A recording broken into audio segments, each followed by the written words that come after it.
What's up, guys? I hope y'all are having a great day today, because today we're going to be talking about truly one of the video games of all time, and that, of course, is none other than Starfield.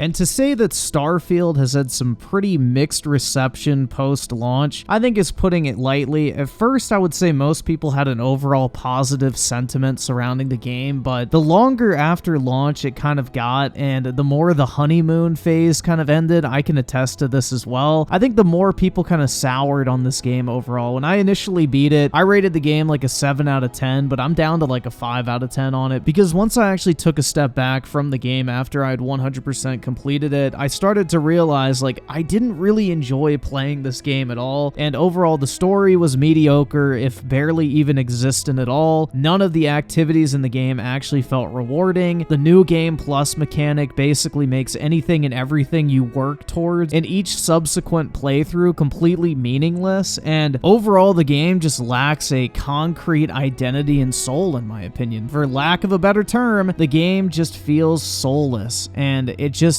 feels like a massive time sink for the sake of wasting time. And I think a lot of people have kind of a similar sentiment. They really enjoyed it when it came out, and then they started to realize after more and more time had passed, like, yeah, this really wasn't that great. And right now, Starfield is officially sitting at a mixed rating on Steam. It originally debuted at a mostly positive rating. So overall, I would say that's a pretty good indicator that public sentiment is shifting on it, considering the fact that people who are reviewing the game on Steam actually paid for it. They aren't just people that downloaded this game in Game Pass, maybe played it for 10 minutes and then moved on with their life with zero financial investment. These are people who probably went in fully expecting to really enjoy this game, given the fact that they've probably enjoyed Bethesda games in the past. So I think that says a lot more about the public's perceptions surrounding this game, considering these are the people that it was marketed towards, that they went out of their way to purchase it separately from just being able to download it in Game Pass. So I think there is something to be said about that in particular, of people's opinion of the game just kind of souring over time the further we get from launch. So I think that is something that should definitely be taken note of, because it's not just a bunch of trolls or review bombers at this point. These are real people who actually went out and purchased the game. And on top of that, we just saw that Starfield's concurrent player count has dropped below Elder Scrolls V for the first time post-launch recently. So people are not playing this game for as long as I think Bethesda was expecting, or is basically trying to gaslight people into thinking that they should be, because what we're going to be looking at here today is absolutely hilarious, man, because this is something that you rarely ever see, and when you do see it, it's just very fucking strange. But we are literally going to be looking at the textbook definition of gaslighting here, which Bethesda is going on to negative reviews of Starfield on Steam and replying, trying to convince people that what they find boring actually is exciting and fun, and that they're actually just not playing the game and enjoying it in the right way, apparently, because supposedly Bethesda knows what's boring to you better than you know yourself, which is absolutely fucking comical. But yeah, let's go ahead and take a look at this shit, man. So this is coming from IGN. The article is titled, "Bethesda is responding to negative reviews of Starfield on Steam. Moonshot. Bethesda has taken the unusual step for a AAA video game maker of responding to negative reviews of Starfield on Steam, as spotted by Project Zomboid developer Andy Hodgetts and flagged in a tweet. Representatives of the Microsoft-owned company have been replying to negative reviews on Valve's platform since early November amid Starfield's mixed user review rating of 69%. Many of the negative reviews echo common complaints with the sprawling space game like this one posted on November 6th from a player with 56 hours in Starfield. Boring and overrated. There is a wide universe to explore filled mostly with empty planets. I understand that they have to do that to sell you on the idea that this is a whole universe, but that doesn't make the game more fun. You can land on any planet and explore the copy-pasted locations. You will see the exact same locations from one end of the universe to the other and everywhere in between. A hodgepodge of messy, slapped together mechanics, bloated skill trees, exploring, crafting, base building, an RPG, an FPS, a space opera. Starfield doesn't know what it wants to be, as wide as the ocean and as deep as a puddle. You can explore everywhere, but why would you want to? So this review sparked a response from someone called Bethesda_Kraken developer, who signed off their post as coming from Bethesda customer support. And it said, "Greetings, thank you for taking the time to leave a review for Starfield. We are sorry that you didn't like landing on different planets and are finding many of them empty. Some of Starfield's planets are meant to be empty by design. Well, most of them are, but that's not boring. When the astronauts went to the moon, there was nothing there. They certainly weren't bored."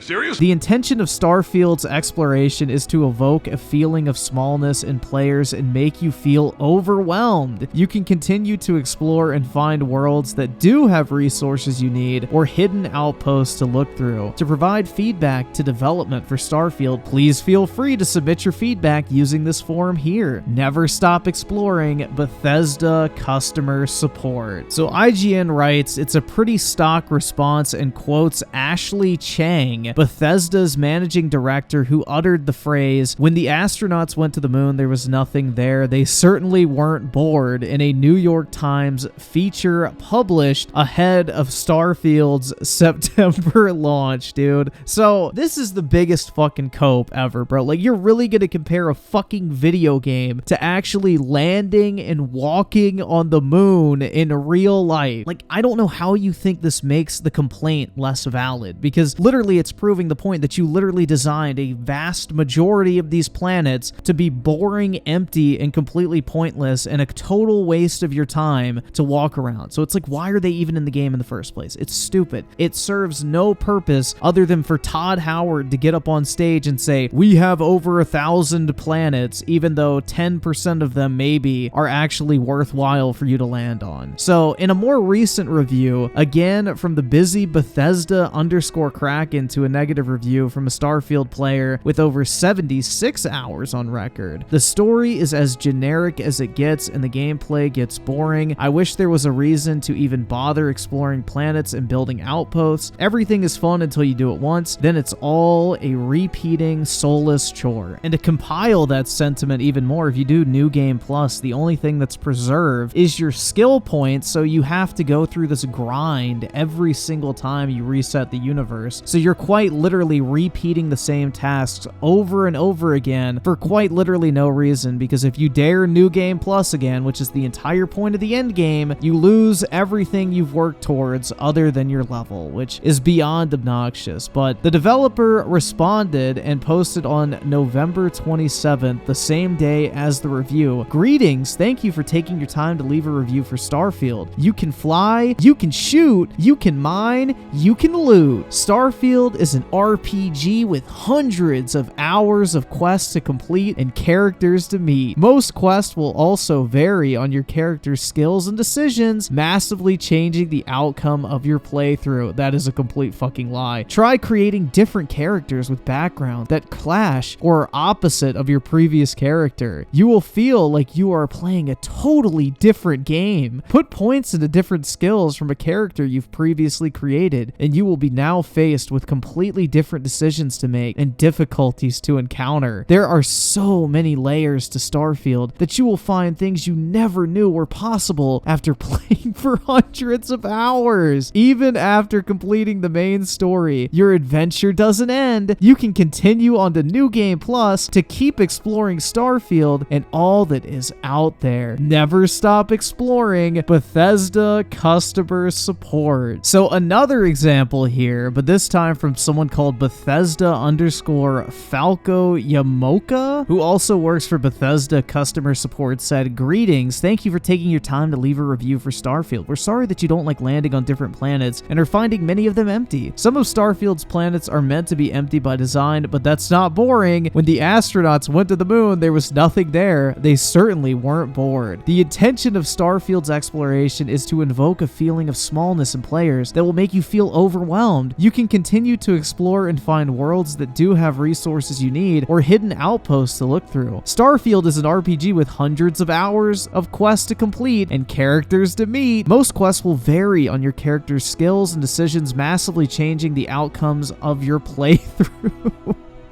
Try creating different characters with backgrounds and characteristics that clash or are opposite of your previous character. You will feel like you're playing a totally different game. Put points in different skills from a character you've previously created, and now you are faced with completely different decisions to make and difficulties to encounter. There are so many layers to Starfield that you will find things you never knew were possible after playing for hundreds of hours. Even after completing the main story, your adventure doesn't end. You can continue on to New Game Plus to continue exploring Starfield and all that is out there. We are actively working on this game and will be for a long time yet to come. If you would like to provide feedback straight to development, you can do so here. We want to make Starfield awesome for everyone who wants to venture out into it. Best regards, Bethesda customer support. It almost sounds like these are like highlighting keywords in whatever review they're replying to and basically using AI to generate these fucking canned responses, man. Like, this shit sounds like some borderline chat GPT shit, so it wouldn't surprise me if Bethesda was employing an AI to play damage control and reply to a lot of these negative reviews, because in another one from Bethesda_Kraken this time around, talking about a review which people were bitching about the loading screens, it says, "Hi there, thank you for taking the time to provide your review, and we're sorry to hear that you were disappointed with encountering so many loading screens while playing. While there may be loading screens in between fast traveling, just consider the amount of data for the expansive gameplay that is procedurally generated to load flawlessly in under 3 seconds. It takes way longer to load than 3 seconds when you're fast traveling. We believe that shortcoming will not hinder our players from getting lost in the world we created." Well, somebody just complained about it and said that it did prevent them, so I guess you believed wrong. "We would be very interested in hearing about your experience with bugs to see if we can assist. After selecting your issue type, continue with next at the bottom of the screen until at the ticket submission. You can send further feedback to development here. Never stop exploring. Bethesda customer support." And then the final one here that IGN has referenced is another response from Bethesda_Kraken to a negative review that points out that, quote, "Having to fast travel instead of flying through space makes the game feel like less of an open world game." And Bethesda_Kraken says, "Greetings, thank you for taking the time to leave a review for Starfield. Given the immense size of Starfield, we felt it made more sense to be able to use your grav drive to jump to other solar systems. The option to fly freely among planets is still there. It takes literally hours, so no, it's not realistically there. And you can travel from one planet to another and land without needing to open your map if you use your scanner. However, for an expedition like solar system traversal, jumping is necessary. Remember that fast travel also has its perks, as you can do so quickly when trying to complete quests and will always be given the visual of your ship launching and landing, thus being able to appreciate all the little details that make your customized ship look unique." You mean the customized ship that disappears every single time you New Game Plus, and you literally use these scenes as disguise for more loading screens? But that's another topic entirely. Some of Starfield's planets are meant to be empty by design, but that's not boring. When the astronauts went to the moon, there was nothing there. They certainly weren't bored. The intention of Starfield's exploration is to evoke a feeling of smallness in players that make you feel overwhelmed. You can continue to explore and find worlds that do have resources you need or hidden outposts to look through. To provide feedback to development for Starfield, please feel free to submit your feedback using this form here. Never never stop exploring Bethesda customer support. I don't really know what they're thinking this is going to accomplish, man, because they're basically like taking people's criticisms and saying, well, that's not how we feel about it, so you're wrong. Like, it's really fucking weird. Like, how can you tell someone that they're not bored playing a game because you don't think they should be bored? Like, that makes no fucking sense whatsoever. You can't tell people how to feel. That's literal fucking gaslighting. But this is like really weird, man. This feels like a desperation play almost. Like, why all of a sudden does Bethesda care about replying to negative user reviews on Steam when in the past they've already had their fair share of this and it's nothing really new, especially in the AAA gaming space? Like, why do they feel the need to reply to all these negative reviews, basically damage controlling and trying to gaslight the people leaving these reviews into thinking the way that they think they should feel about Starfield? Like, it's just really fucking odd, dude. I have not seen this type of behavior from a AAA game developer before, and it's just very odd. I'm wondering if this is like some new AI they're testing that goes through these various reviews, identifying key phrases, and then generates an automatic response in order to try and mitigate any potential damage or sales prevention that this review might do in the future. Like, if they have that little, I guess, reply there, maybe people will read the reply and disregard what the review is saying. I don't know. It just seems really odd. I don't really get the purpose behind this, and it just doesn't really make them look good. It makes them look desperate, and it makes them look like they're trying to cover up and shape the public perception because they're not happy with how people are feeling about the game, when in reality, they're responsible for how people feel about the game because they're the ones who developed it. So maybe take some of that feedback into account instead of actually trying to gaslight people into feeling how you think they should feel about the game versus creating a game that people actually enjoy in the first place. Like, it's just, this is very fucking strange, man. I've never seen anything quite like it, so I felt like it was worth talking about, just given the very strange nature and also the fact that it's coming up on the end of the month, so I might as well milk some more ad revenue for the next YouTube check. But anyway, guys, let me know what your thoughts are on this entire situation in the comment section below. Do you think this is fucking strange? Do you think it's normal? Do you think it's an AI? That's kind of what I'm leaning towards at this point, but I don't know. Let me know in the comment section how you're feeling about this entire thing. If you did enjoy the video, make sure to drop a like on it. I would greatly appreciate it. And as always, I do want to thank you all so much for taking the time out of your day to check out this video and for all the recent support as well. You guys are the fucking best, and I really do appreciate it. So with that shit said, I will catch you guys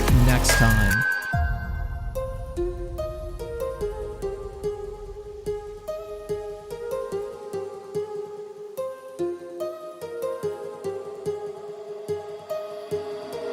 My heart